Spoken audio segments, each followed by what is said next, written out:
पहले गर्दन को मोड़कर तोड़ देना, उसके बाद गले को रेत देना, उसके बाद सूटकेस में किसी तरह इस लाश को एक बड़ी लाश को एडजस्ट करना, फिर उसके बाद उस पर सीमेंट डाल देना, उसे एक ट्रंक में डाल देना। क्या छत्तीसगढ़ के लिहाज से इतना ब्रूटल मर्डर, इतनी बेरहमी से हत्या आप कल्पना कर सकते हैं? ऐसा हुआ है और 72 घंटों के भीतर, 70 से 72 घंटों के भीतर इसका खुलासा भी हुआ। 4 किरदार हैं, 5 अंकित, शिवानी, किशोर, 2 और लड़के, वो सह आरोपी बनाए गए हैं। ये पूरा मामला लेन देन से जुड़ा हुआ, रायपुर का ये पूरा मामला है, पूरे छत्तीसगढ़ को इसने सन्न कर दिया। इस तरह का क्राइम का पैटर्न छत्तीसगढ़ में नहीं देखा गया इतनी बेरहमी से। किशोर का मर्डर हुआ है, मुख्य आरोपी शिवानी और अंकित हैं। अंकित को कुछ पैसे देने थे, तकरीबन 10 लाख किशोर को। इस बीच किशोर का एक एक्सीडेंट हो जाता है, किशोर थोड़ा चलने फिरने में असमर्थ हो जाता है। तब बार बार वो अंकित से कहता है कि मेरे लिए बिस्लरी का पानी ला दो, मेरे लिए ये चीज खाने को ला दो, मेरे लिए वो चीज खाने। रोज रोज की डिमांड्स बढ़ती जाती हैं, लेकिन अंकित ये चुपचाप करता है। क्यों? ताकि पैसे ना देना पड़े। पर वो एक दिन थक हार जाता है। वो पत्नी शिवानी को कहता है कि इसे रास्ते से हटा देते हैं। पत्नी शिवानी कहती है कि नहीं, ये ठीक नहीं है। फिर अंकित उसे एक प्लान बताता है कि कैसे इस प्लान को एग्जीक्यूट किया जाएगा, मर्डर के इस प्लान को। तब शिवानी मान जाती है। इसके बाद पहले किशोर की गर्दन तोड़ी जाती है, क्योंकि वो पैरों से कमजोर था, चल नहीं सकता था। तो शिवानी उसके दोनों पैर पर खड़ी हो जाती है। फिर उसका गला रेता जाता है। गला रेतने के बाद उसकी लाश को सूटकेस में डाला जाता है, लेकिन खून फैल गया। अब जब खून फैल गया तो उस लाश को ले जाकर कहीं डंप करने का सवाल ही नहीं उठता। इसके बाद एक ट्रंक खरीदा जाता है। यहां हो जाती है चूक, और 48 घंटे बॉडी को वहां रखने की वजह से बदबू आने लगती है। लाश को सूटकेस में भरा जाता है, उसके बाद सीमेंट डाली जाती है, फिर उसे ट्रंक में रखा जाता है, और उसके बाद 2 लड़कों से मदद और ली जाती है। उनका नाम भी है, यदु नाम है उन लड़कों का, युवक है वो। उन्हें भरोसे में लिया जाता है और फिर इस लाश को ले जाकर एक जगह पर डंप कर दिया जाता है। लाश सड़ती है और लाश चूंकि फूलती भी है तो वो सूटकेस को फाड़कर बाहर आ जाती है, और तब लोग इसकी इत्तला देते हैं पुलिस को। इधर अंकित ने और शिवानी, जिन्होंने इस मर्डर को अंजाम दिया, वो क्या करते हैं? वो भाग जाते हैं दिल्ली फ्लाइट से। लेकिन पुलिस को डाउट हुआ। पुलिस को डाउट होने के बाद दिल्ली पुलिस को इस बारे में अलर्ट किया गया। सीआईएसएफ, जो एयरपोर्ट की सुरक्षा करती है, सीआईएसएफ को अलर्ट किया गया, और आखिरकार इन दोनों को गिरफ्तार कर लिया गया और मर्डर की पूरी थ्योरी निकलकर सामने आई। इंद्रप्रस्थ कॉलोनी के पीछे एक टिन के डब्बे में और अंदर में एक ब्रीफ केस के अंदर एक पुरुष का शव बरामद हुआ था। उस पूरे प्रकरण में पुलिस के द्वारा गुत्थी को सुलझा लिया गया है और इससे जुड़े हुए आरोपियों को गिरफ्तारी की गई है। थाना डीडी नगर क्षेत्र अंतर्गत इंद्रप्रस्थ कॉलोनी उसका मुख्य घटना स्थल है, जो किराए के मकान में, मकान नंबर 321, इसमें मृतक की धारदार हथियार एवं गला दबा करके हत्या किया जाना पाया गया है। इस पूरे घटना के पीछे जो मृतक था, जो आरोपी वकील दंपत्ति है, उनका एक क्लाइंट था और उस क्लाइंट से 30 लाख रुपए के लेन देन का मामला होना उजागर हुआ है।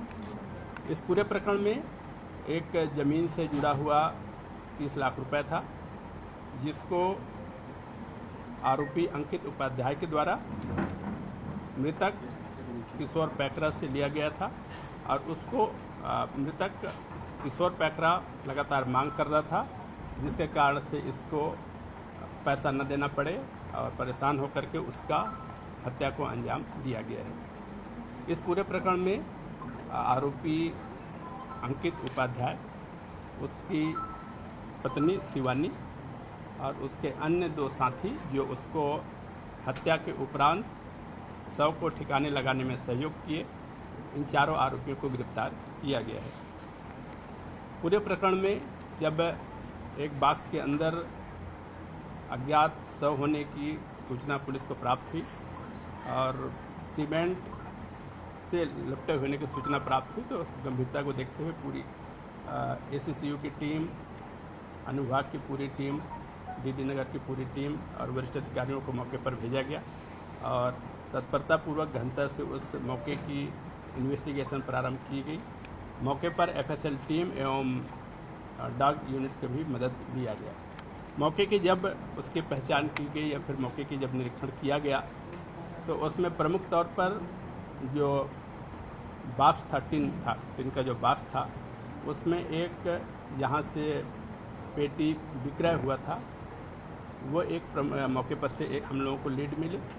साथ ही साथ जब इसकी इन्वेस्टिगेशन शुरू किया गया तो उस रास्ते में जो चश्मदीद गवाह थे मौके पर से जो उसको ले जाते देखा गया था, उनके द्वारा भी बहुत महत्वपूर्ण क्लू दिए गए, जिसमें आसपास के जागरूक लोग शामिल हैं।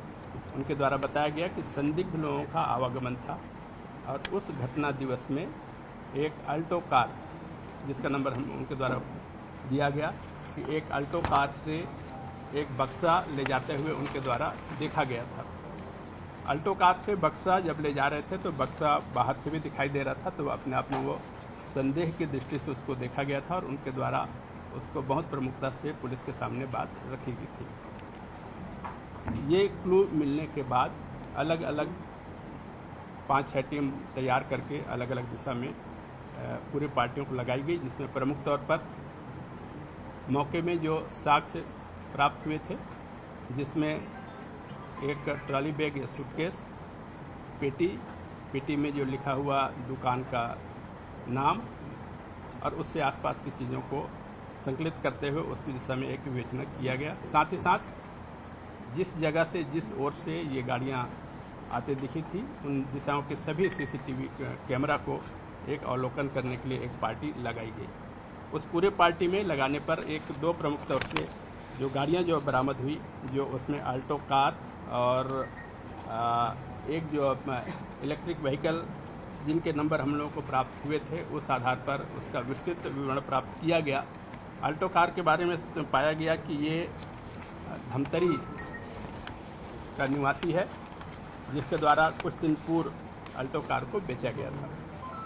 साथ ही साथ जो इलेक्ट्रिक व्हीकल के बारे में जानकारी प्राप्त की गई, जो अंकित उपाध्याय के नाम पर होना पाया गया। इन समस्त साक्ष्यों को एकत्र करते हुए आरोपी की और संदेह व्यक्त होने पर आरोपी की पता तलाश के लिए कई पार्टी तैयार किए गए। जब पार्टी तैयार की गई और उनके घरों में आसपास में पता किया गया तो पाया गया कि ये संदेही या आरोपीगण अपने घरों से नदारद थे।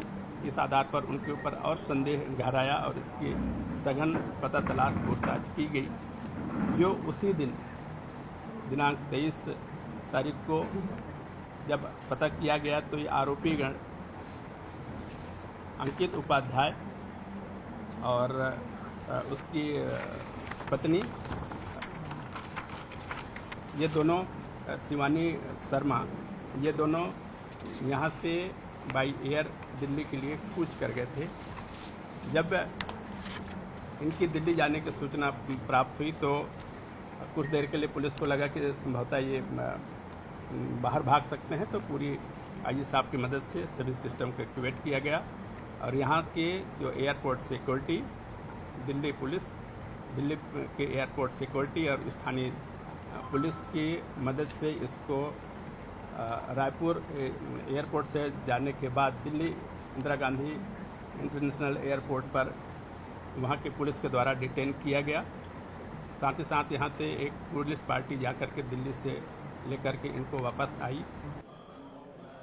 सन्न रह गया छत्तीसगढ़। इस तरह से उसने हत्याएं होती हैं, वारदात होती हैं, छत्तीसगढ़ ने इस तरह से कहीं नहीं देखा था जो इस मामले में देखा, और कुछ घंटों के भीतर पुलिस ने इसे सॉल्व भी किया।